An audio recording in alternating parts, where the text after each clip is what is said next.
Well, there's been already some surprises, so the danger for Austria is that Spain will take nothing for granted.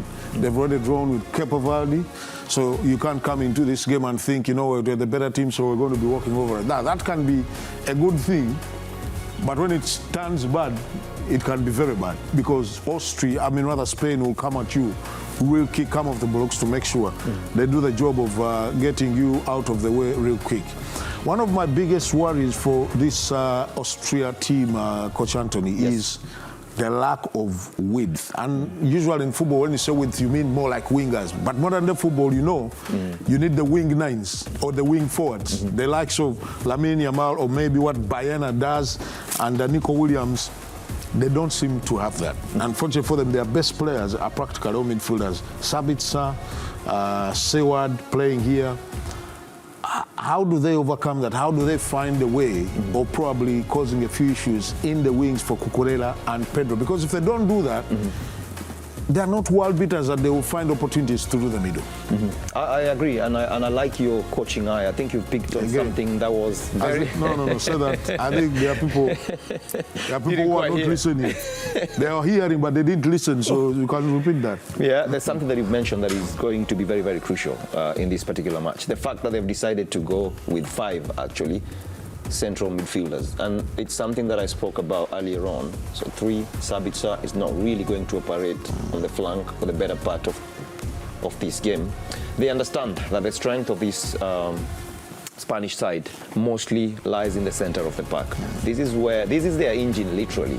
So if you can outnumber them here, if you can have numerical advantage on and off the ball here, then by and large you will have neutralized the threat that Pedri, Olmo, and of course Rodri are going to pose here. Once you make things difficult for them, then chances are the ball, it might take a while for the ball to get to Oyarzabal, it might take a while for the ball to get to Bayana, it might take a while for the ball to get to Yamal, all right? And Yamal, another player that likes cutting in as well. So you're not going to see Yamal trying to dribble past Lima to exploit this space. In most instances, you will see him trying to come into these spaces, so that he can take either his shot or he can bring in those in-swinger crosses. So what I think Ralph is trying to do is making sure that this space here is not going to be playable, the central channels. But in so doing, you've raised another very, very crucial point. Then they stand the risk of giving Cucurella and Porro the spaces to operate wide. I think it has been a case of the lesser devil for Ralph Rangnick. This, I think, is where he feels the threat is real, and this is where he feels that the Spanish can really hurt his team. So maybe he's decided to be as compact as he can, and maybe, unlike England, he's decided to cede a little bit of ground, or a bit of ground, in the flanks, because he doesn't believe that the crosses are going to be as dangerous as maybe are when you're playing against a team like England. So I think that's what has informed his decision to make sure that he's got numbers. The second thing, the Spanish, as I said earlier on, like playing possession-based attacking football, meaning that they will always have numbers. They will attack in numbers because they play those crisp, short passes, meaning that whenever they are, they will have to create a lot of numbers in order to be able to play those tiny little passes.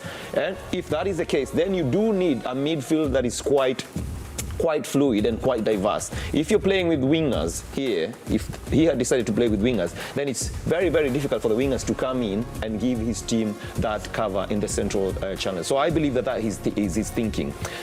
On the contrary, how this might help his team going forward is the fact that anytime the Spanish come out in numbers, it will mean that there will be a lot of imbalance in terms of how they will have left their defense line. They want to attack, they will attack in numbers, so meaning that in the event that they win possession and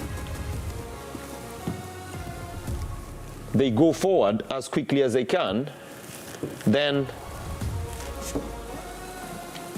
they stand a huge chance of hurting this Spanish side. And by the way, forget looking at this as a graphic.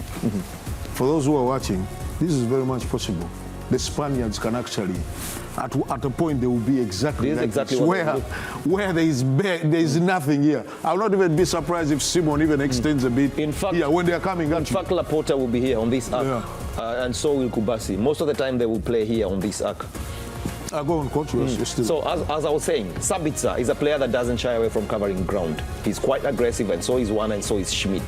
So during counter press, and this is why I was saying that this is going to be very, very interesting just to see how it pans out. This is not a team that will want to play passes here once they win possession. They will understand very well that the opponents have got numbers here. This is a loaded zone. So once they win possession, you will see Sabitzer moving as quickly as he can. You will see Gregoric covering distance. Schmidt trying to exploit these spaces. And Juan Sewal Xavier will not hesitate to play those balls. This is how they will probably be looking to breach this Spanish side. The challenge, the question I asked you earlier, which we were trying to address, I think, if they press, definitely they don't have these numbers there. Because they're going to break the lines. If they are pressing, these three probably are here. And you've got, I think it's, Xavier here. Could move here. Wana here, and then Seward also here, most likely around the center here. There's going to be spaces in between. They are quick when they're going forward. Yeah, I don't think they will be interested in high pressing this Spanish side. What they will be looking to do is counter pressing. Counter pressing, in the event that they lose possession in anywhere off the pitch, they will look to counter press these Spanish players as quickly as possible, because they know once they give them time and space and they get comfortable on the ball, then they will start stringing those passes. They will create the rhythm will give them the momentum to now create goal scoring opportunities. So that is what I think makes it a bit difficult for this Spanish side today to be able to find their rhythm as they always do in other matches where they are given a lot of time and space on the ball. I don't think they're going to have a lot of the ball. I don't think they'll create much. How else do they score? How important are set pieces going to be for this Austrian team? Massive. I think that's their one bet of getting a goal today. And when you've got somebody like Alaba, who's one of the best set piece takers in the world in these sort of zones, zone 14. So in the event that the Spanish, for some weird reason, decide to give them a set piece here, rest assured that Alaba will step up and he's got the capability of getting that ball in the back of the net. Corners as well. That is going to be another avenue that they will try to exploit to breach this defense line, because corners or set pieces are one of the Spanish side weaknesses. So that, I think, is an avenue that they will be looking to exploit in order to give themselves an upper hand in this match. Lastly, Coach, Oyarzabal here is going to show up today. When you explain how you expect the Austrians to play, it complicates his work a bit. How do they make him productive? So Oyarzabal today might not have a lot of space to drop into the spaces to pick the ball, to drop into the half spaces to pick the ball. So I think how he runs, behind the shoulders of Alaba and Danso, I think that's going to be crucial today in him getting opportunities, because this area will be so congested, he might not have a lot of time or space on the ball to get into those spaces.